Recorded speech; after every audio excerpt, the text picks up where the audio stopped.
छत्तीसगढ़ धान मंडी में data entry operator के जो पदों की भर्ती निकली है, अगर उसका आप आवेदन नहीं कर रहे हैं तो आपके लिए मैं बता दूं कि समय आपके पास बहुत कम है। 31 अक्टूबर तक उसका लास्ट डेट है। अगर आप इंटरेस्टेड हैं तो फॉर्म ज़रूर भरिएगा। इसके लिए मानदेय की बात किया जाए तो 18,420 रुपये रखा गया है और 6 माह के लिए इसके लिए नियुक्ति किया जाएगा। मतलब ये कह लीजिए कि ये परमानेंट नहीं है कि आपका अगर इसमें नियुक्ति हो जाता है तो परमानेंट हो जाएगा। केवल 6 माह के लिए ही, और वो भी आउटसोर्सिंग के माध्यम से होगा। अब मुझे कई सारे लोग कमेंट कर रहे थे कि सर मैं इस ज़िले से मैं अप्लाई करने के लिए गया तो मेरे से क्या बोलते हैं 1,80,000 रुपये मांग कर रहे हैं। दूसरे ज़िले से कोई कमेंट किया था कि सर मुझसे तो 2.5 लाख रुपये मांग रहे हैं। भाई मुझे समझ में नहीं आ रहा है कि अगर ये 18,420 रुपये के हिसाब से अगर 6 महीने का जोड़ा जाए तो ये कितना लगभग आता है। 18 छिका 61, 1,10,000 के आसपास रुपये बेचारा 6 महीना में कमा रहे हैं और आप उससे 1,80,000 रुपये तो 2.5 लाख रुपये आप नियुक्ति के लिए मांग रहे हैं। तो ये तो बिल्कुल भी जायज़ नहीं है भाई। अगर सच में आप लोग के साथ ऐसा हो रहा है तो आप अप्लाई मत करिएगा।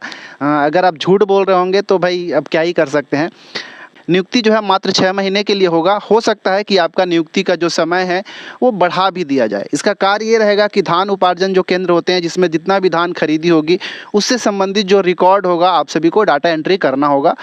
योग्यता के रूप में अगर देखेंगे पात्रता क्या होगा तो छत्तीसगढ़ का निवासी आप सभी को होना चाहिए और किसी भी मान्यता प्राप्त संस्थान से आपका कंप्यूटर के डिग्री डिप्लोमा कुछ होना चाहिए या फिर डाटा एंट्री संबंधी कुछ भी अगर योग्यता है तो आपका चलेगा।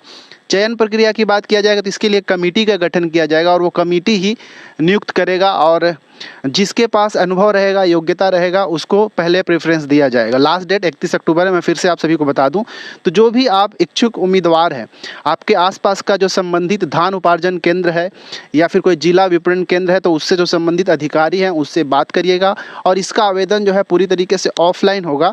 तो अगर लगता है कि आपको करना चाहिए तो एक बार भरिए। अगर फिर भी आपसे 2 लाख 2.5 लाख रुपए की अगर डिमांड किया जाए तो आप मत भरिएगा, क्योंकि 6 महीना में आप जितना कमाएंगे नहीं उससे ज़्यादा तो आप सभी को वहाँ पे देना पड़ जाएगा। तो ऐसा क्यों ही बेवकूफ़ी हम करें। मुझे तो यही लगता है शुरू से ही कि ये जो डाटा एंट्री ऑपरेटर का जो पद है इसको सीजी व्यापम या CGPSC द्वारा डायरेक्ट भर्ती होना चाहिए था, बट अब नहीं हुआ तो हम क्या ही कर सकते हैं। हमारे हाथ में तो कुछ है भी नहीं, हम तो बस कठपुतली हैं।